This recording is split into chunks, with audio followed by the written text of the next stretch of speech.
Yo guys, today we're going to watch cut content for Sentence to be a Hero. I didn't expect AniNews actually do cut content for this because it's not an isekai. It's not really that popular, but I guess it makes sense because the quality is just that good. So it makes sense for him to kind of to try gain profit from this. So yeah, let's watch this. With quality animation. Episode 1 honestly felt like a movie, True. with quality animation all the way through, and I a would world be that able had me to be captivated right consistent. from the get-go. I can already tell you we're gonna be in for a treat this season. How is Still, consistent? even with episode 1's impressive 1-hour runtime, lots of lore from the covered chapters were left out. Really? Details ranging from how long humanity has been fighting the Blight, all the way to what goddesses are and how their abilities work. Okay. Explain The to me. anime also changes up the events of the story a bit, rearranging when and how Xylo makes his pact with Teorita. Oh really? This in turn leaves out an entire fight, but not in a bad way like how you might think. Really? Okay. In fact, the changes in the anime might even be better. Oh really? So, whether Okay. you want to learn more about the story or just see what's different between the anime and the novel, this video will cover all of that. But first, if you've ever wanted to see iconic anime powerhouses face off against Saitama, you're idling at work, at home, The or fuck? against entire and reward arena, link in the description to get FK started Arena? today. The fuck? Whether it be Saitama, Albedo, Rem, or any of their other crossover characters, you can weaponize all the greatest characters in anime to create your own ultimate power fantasy. Or Whoa, just FK Arena is what the hell? What are they doing? Whoa.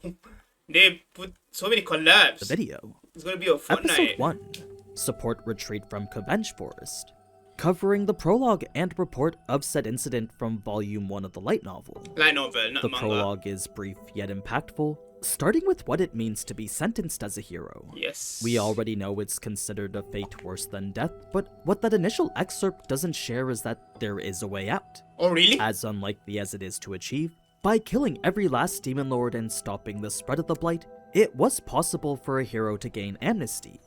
What's To that? even think such a feat was possible in the first place, though, well, amnesty. Demon lord and stopping the spread of the blight, it was possible for a hero to gain amnesty. What the fuck is amnesty? What the hell, bro? Use language that I can understand.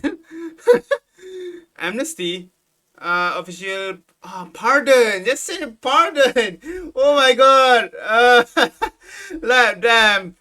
Okay, it's pardon. Okay. Good thing I learned a new. But damn, that would be impossible, right? To kill all the demon lords. Like even him, as someone who is experienced, was able to kill a demon lord. He's not overpowered. To even think such a feat was possible in the first place, though, well, that was a fantasy only a fool would cling to. So true. Instead, the fate of a hero could very well last for 100 years and onward. What? Nothing would release them from their punishment 100 years? Holy shit. Damn.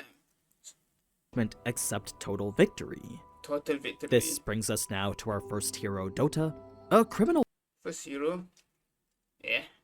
guilty of treason and a world-class prodigy at petty theft. Treason, oh. Dota, a criminal guilty of treason and a world-class prodigy at petty theft. Before being sentenced to be a hero, he'd apparently been involved in over 1,000 cases of burglary. You deserve it. Oh my god. You actually deserve it. And you being a thief, but what? It's insane. He is a thief, but also a coward. Like, what? I guess most thieves are cowards. One of which even resulted in him stealing one of the royal family's dragons. Naturally, you'd think such a feat was impressive, but when Okay, this guy is insane. This guy is actually evil. Like, not really evil, but he is a criminal, true and true. Not like our MC, he is a criminal. you find out the dragon had eaten one of Dota's arms in the process, you start to see just how crazy Dota really is. Yeah. Only a madman or someone obsessed with thievery would try to steal a dragon. Dota Dude, how damn. Dude, he loves thievery then. What the fuck? Like, how is a coward like him has the balls to do something so insane? What? You deserve to be a hero. Damn, you're a straight criminal. just happened to be both. He was currently alongside Xylo, working in the battlefield that was the Kobenge Forest. Said forest was in the northern part of the Federated Kingdom, the last nation left to all of humanity. Oh, and this fucking last nation of humanity decided to betray your hero, not your hero, but your knight, the one that been helping you guys. Like what? Like what is this? Dude, this Federated Kingdom is corrupt as hell. Said, even now as heroes and holy knights were fighting to defend it, humanity was on the verge of losing even this place. Holy. That's why Dota was so worried, since he was well aware they were about to fight a demon lord and its army of 5,000. They didn't even have the option not to, since as criminals serving time as heroes, the sacred seals imprinted onto their necks made sure of it. You see, should they ever try to escape or fail the mission given to them, then those seals would torture them to death and lead to their subsequent resurrection. Holy. A quick extra bit of info about resurrection is that, in addition to losing one's memories and sense of self, how well the resurrection goes depends on the condition of the body too. Oh. This is because revival was apparently the process of dragging their spirits out of hell and driving them back into their flesh, so the better the corpse's condition, the more precise the resurrection. That said, the people responsible for these resurrections weren't afraid to use someone else's body. Oh. Even if gluing random bits of pieces. Yeah, I did hear about that too. So, like, damn. So they will find a different body. Together increase the chance of failure. Body. The people responsible for these resurrections weren't afraid to use someone else's body. Even if gluing random bits of pieces together increased the chance of failure. Holy shit. So long as all the necessary parts were present, revival would still be attempted anyway. That's insane. Holy, dude, what the fuck? Holy, I sure did, like, holy my ass, what? It's why some heroes Bro, this is demonic, bro. are eventually reduced to mindless walking corpses.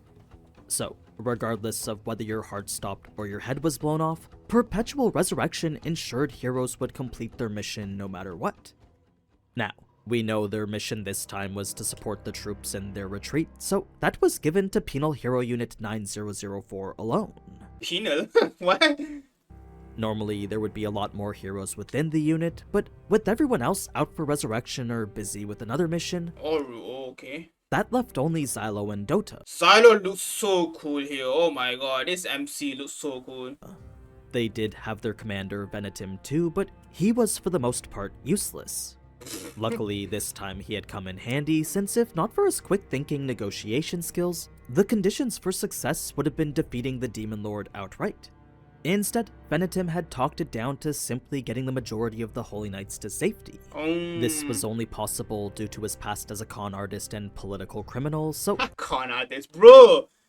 All of them are literally AR criminals. Like, Xylo is probably the only one that is not a criminal at this point. Like, whoa. Like, I thought that maybe more like a lot, maybe some of them or all the heroes got accused of doing a crime, but not Xylo. No, they are really criminals. Only Xylo is not a criminal. Despite being a coward with no leadership and fighting ability, he was incredibly skilled at deception. The same, unfortunately, couldn't be said for Dota, since when it came time to explain himself about the coffin, there was no reason other than pure impulse. Dota was a true kleptomaniac through and through. Anything that could be stolen would be stolen, and the more useless it was, the more he wanted it. What, like, really? For the coffin in particular, he didn't know he was taking a dead body until he was already stealing it. Now, perhaps it was morbid curiosity that had Xylo open it, but whatever it was, what he found inside was one of mankind's last hopes. A lifeform created for war using the wisdom of the ancients. Okay. Some may think saying last hope was an exaggeration, but for Xylo, he was well aware goddesses were the strongest weapons humanity had against the demon lords. Okay. That said, with only 12 goddesses existing in total and the Holy Knights being the organization meant to protect and use them, the fact Dota had managed to steal one just confirmed how skilled of a thief he was. Yeah, that's insane actually. If not for his circumstances, he very well could have— Where do you guess? Where is this scene being shown to? gone down as the greatest thief in history. Holy. Dota's description of goddesses wasn't inaccurate either, as not all of them had a female body. True. They were okay. just called goddesses for the sake of convenience. With all being these super weapons created in the ancient times though, some took on bizarre forms that were incomprehensible to humans. Okay. Either way, How the did we get to goddesses see and it? their origins were far beyond Xylo's understanding. Everything I just said was all he could confidently recount about them. It was then that Xylo would get himself ready to fight the Blight, taking with him the only possession not stripped from him when he was sentenced. This would be his sacred seals meant for battle, markings that went by the name of Super Multi-Purpose Spellcore Mobility Thunderstroke Seal Compound. AniNews, explain what a seal is. Now, unlike how Xylo left the goddess in the coffin where it was, in the novel he would order Dota to carry it. Oh. This has her entrance come from her coffin rather than the confident strut from the forest, but both depict the goddess the way that she was meant to be. A confident go-getter eager to receive praise. The manga art is weird.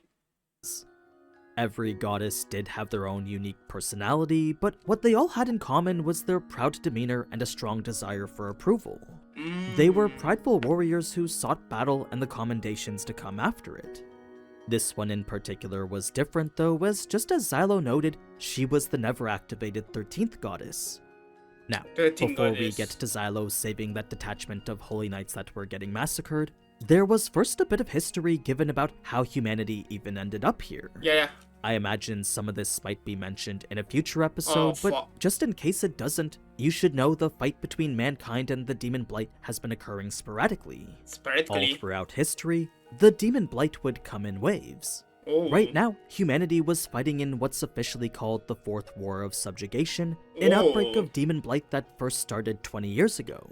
20 The years very ago. first war dates all the way back to ancient times, but for now, this one started in a newly developing mountain region far to the west. As the story goes, a giant snake had been spotted warping the trees and transforming the wildlife, even turning those that were bitten by it into monsters. All these reports were dismissed by those who heard it though, since with the Third War of Subjugation having ended 400 years ago, many didn't believe something like this was possible. Stupid! Oh my god! Demon Blight was a fairy tale only told by storytellers.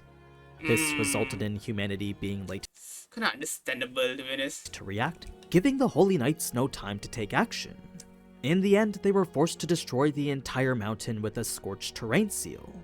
Still, such an act was too little too late, and the Demon Blight had already spread far beyond the mountains. So that was how humanity lost half their habitat, and it's how they now find themselves here. This brings us back to Xylo, who after seeing a detachment of 200 Holy Knights get massacred down to 20, was on his way to help as fast as he could. Yes. Doing so meant navigating between the predatory fairies, mutated wildlife that looked like manifestations of each creature's nightmare. True. It's here that Xylo would be joined by Dota, both using their skills to traverse the forest effectively. Oh, Dota was here? Xylo would use the sacred seal on his palm to imbue power into his blade, while Dota would utilize his sixth sense to determine where most of the monsters were. You see, despite Dota's fear making him a coward, it also made him incredibly sensitive to the presence of other living creatures. Okay. This made him incredibly useful, as he could easily tell where exactly the distance between himself and any other target was. Oh. It was a skill that went beyond just decent eyesight. Okay, Now, interesting. Xylo's demeanor towards the goddess was a lot less blunt, as in the novel he was actively trying to turn Teorita down nicely. Oh, He really? didn't just straight up tell her he didn't want her, he instead tried to use her own pride against her, Oh. saying how powers like hers shouldn't be used for such a small task. So it's different. Oh, Xylo was actually being nice to the goddess. Kinda, yeah, I was thinking, like, I wonder what happened. Like, I feel like he should have not treated her that aggressively. Like, I don't know. It was before he could say anything else that Xylo would engage the first fairy just like how we saw in the anime. For a bit more context on what he did, the blast on impact wasn't from the knife, but rather the sacred seal on his palm. He had plenty more sacred seals that he used to be able to utilize, Oh, yeah, he has a lot. but after becoming a hero, only 2 remained usable. There was the Seal of Heat and Light, formerly known as Zate Finde, and the Seal of Flight called Sakura. Zate Finde simply meant big candy, and for Holy Knights it was a cutting-edge tool used to battle the Demon Blight. It allowed those that possessed it to transmit the seal's power into an object and transform them into a tool of destruction. The level of destruction was dependent on the amount of power transmitted into the tool, the full extent of which we've yet to see so far. Really? You see, while Xylo was certainly capable of turning an entire house to ash, a lot of his blasts were lowered to the size of a carriage, likely to mitigate the amount of friendly fire that might occur. Damn, he was holding back a lot? Holy! To Dota's weapon, this was a staff that had a sacred seal carved into it. Sacred seal. Created by the Virkul Development Corporation, the seal they imbued allowed the wielder to unleash bolts of lightning difficult to dodge. Yeah, we need a video that explains about the seal. And even harder to defend against. So it was with this and Xylo that the two were able to wipe out the fairies, saving only 10 Holy Knights by the end of it. It was as we saw after that their help was only met with disgust. True. This made Xylo ready to leave them behind and use them as a decoy, but that's when Teorita would step in to suggest otherwise. She wanted to use her powers to fend off the next wave, but knowing that doing so meant they couldn't turn back, Xylo would instead do all he could to salvage this barely fixable situation. For some reason, he felt he was still able to return Teorita back to the Holy Knights in secret. That was until Venetim informed them the Holy Knights were moving forward instead of retreating, fully jeopardizing the mission the heroes were tasked with. Not only that, something about this whole situation just didn't seem right. The Holy Knights Xylo knew were military specialists through and through, and it was from them that he knew just how routine it was to sacrifice heroes while they retreated. The fact they weren't doing that now, though, indicated a miscommunication or clear disobedience. Turns out it was the latter, as their captain had no intent of ever retreating. The thing is, with their trump card with Xylo and not on the front lines, their chances of victory were pretty much zero. Such was an outcome Xylo was more than aware of, leading him to make a pact with Teorita right here out of nowhere. Oh really? He did that? That's right. It's here in the novel that events start to happen a little bit different. Rather than have that whole battle and make the pact when the situation seemed dire, Xylo instead commits to it before. He was much more open to the pact than he was in the anime, as he knew it was the only way to save both the Holy Knights and himself. With the goddess's powers only usable after a pact was made, Xylo knew that despite essentially deceiving the goddess, it was the only option him or anyone else had here. He knew he had to set aside the fact the goddess was entering a pact with someone she didn't even know. So, after exchanging an oath and offering part of himself as evidence of their agreement, the pact would be made and remain until one of them died. What exactly did this pact do? Well, it created a bond that connected all the way to the depths of Xylo's heart. It was a feeling that made him think he'd regained a part of himself he'd lost and forgotten. Now, it was at this point that a bit more lore would be given on the goddesses themselves, starting with how they first appeared during the Great Civilized Era at the time of the First War of Subjugation. It was for thousands of years since then that they would always reawaken when the Demon Blight arose, only returning to their coffins once their duty was fulfilled. While this lengthy slumber would cause them to lose their memories, the fact remained that they would always return for one single purpose: to defend the world and all of its inhabitants. Interesting. That kind of indicates that we're probably going to have an interesting past, or getting maybe a history, but something about the past of that girl. Each goddess had the unique ability to summon, which according to the temple made them a kind of gateway. The nature of each goddess's summons was different, so one would be capable of manifesting natural phenomena like lightning or storms, while another could bring forth humans. There was supposedly one that could even summon visions of the future. There were no instructions on how to activate these abilities, but once a pact was made, the Holy Knight with which it was made with would instinctively know exactly what their goddess was capable of. So as soon as Xylo made his pact with Teorita, he immediately understood the countless blades she could summon. Whether they be famous, cursed, treasured, or holy, any and all sorts. Any sorts. Okay, that's interesting. So it does give them. I guess the sword is more flexible than I thought. I thought it's just it's literally unlimited blade works. Bro, like, damn, he can summon, not unlimited blade works in the per se, because unlimited blade works does replicate swords replicate swords, but like it's just like Gilgamesh Gate of Babylon, and he has a lot of swords that maybe have different abilities. Like damn, that's actually flexible. Swords could be summoned based on Xylo's desire. It was for this situation in particular that Xylo wanted defense, sharing a mental picture of what he was thinking. This was a property unique to those who made a pact since Damn, he's smiling a lot in the manga. Oh my god, it's so different than the anime where he barely smiles. the connection they shared went beyond just intent and volition.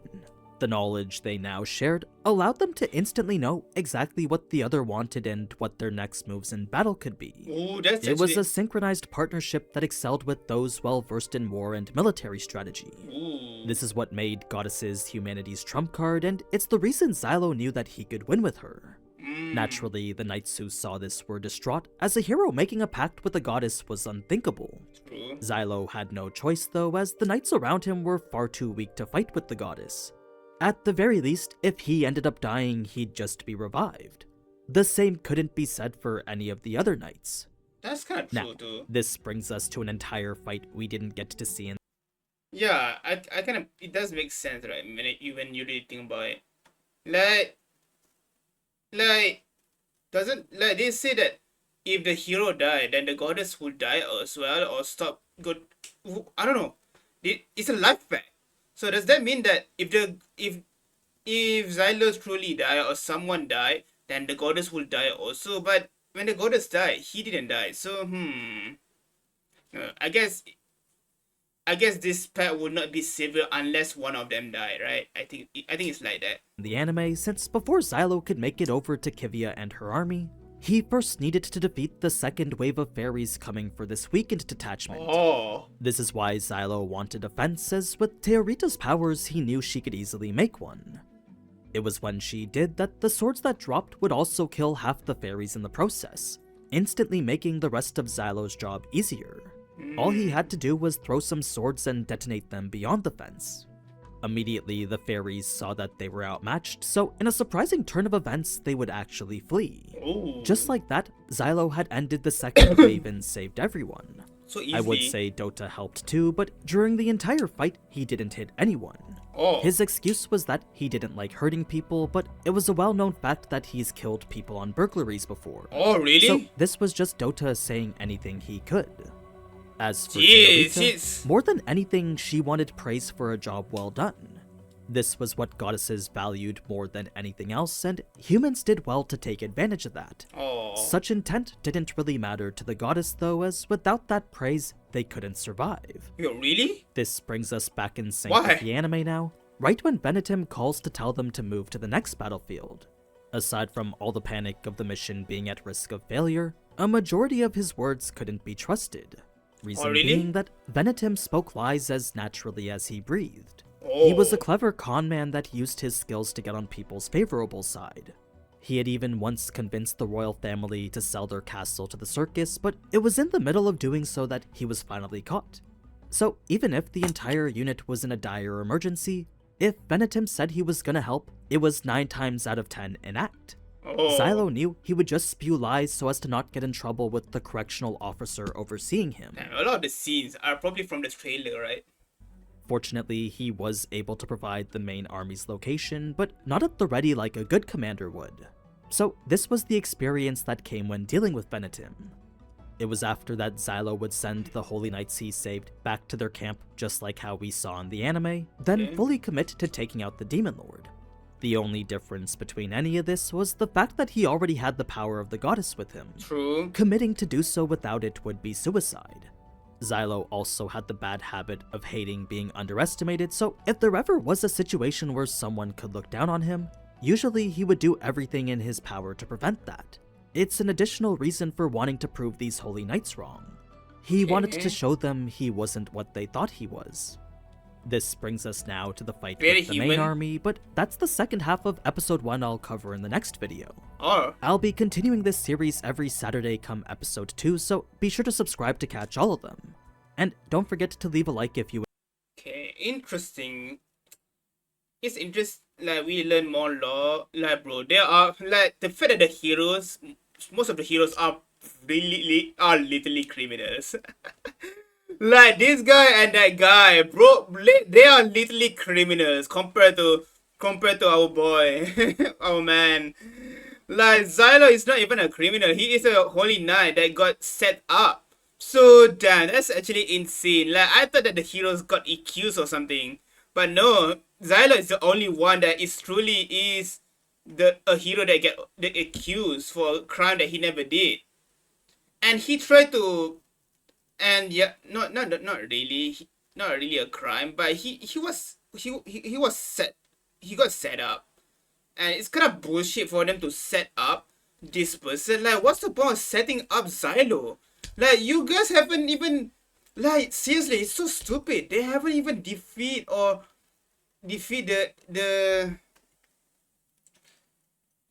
they haven't defeat the what you call the demon blight or the blight just yet. They are still in risk in of getting, or what I call they're still in risk of getting wiped out from the face of the earth by the blight. So I wonder why they decided to do it. Like, come on, don't like. I feel like at this point it's not just greed or getting worried that he might get power because or becoming stronger or something. Like, maybe I don't know. Maybe they want to find a way to control him even better, and making him a hero is the case. But he was already so loyal too, as one of the holy knights. Like, what? Like, I'm confused. Are they scared that he will die, so they have no choice to make him a hero? But I don't know. Like, I feel like they can just do it though. Like, I don't understand why it needs to be the hero to be the to be what you call, like, I don't understand why it needs to be hero to do it, what you call, to what you call, to be sacrificed or used to revival on them. Like, I feel like if you ask Xylo nicely so that they can ask for permission to revive him like a hero, then I feel like he will kinda accept it. But I don't know how Xylo views heroes when he was a holy knight.